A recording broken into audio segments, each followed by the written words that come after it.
rapport du contrôleur de l'État, Youssef Chapira, évoque notamment des dépenses exagérées. Ce sont les termes employés par le contrôleur de l'État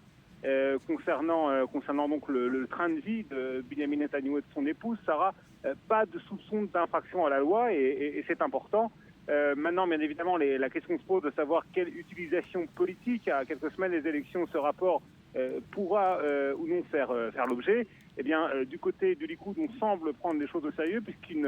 cellule de crise a été réunie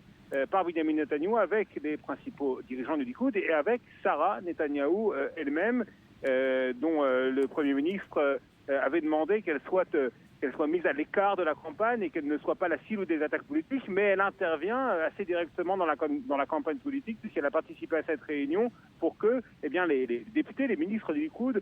puissent, dans les médias, s'exprimer avec des arguments qui pourraient s'avérer éventuellement convaincants. Dans le camp d'en face, dans le camp de l'Union sioniste, centre-gauche, on hésite encore à faire un usage politique de ce rapport, puisque les dernières semaines ont prouvé que lorsque Benyamin et Sarah Netanyahou étaient attaqués et critiqués personnellement, l'effet obtenu était un resserrement des rangs à droite qui profitaient au Likoud aux dépens des autres formations de droite, ce qui n'arrange pas les affaires de l'opposition.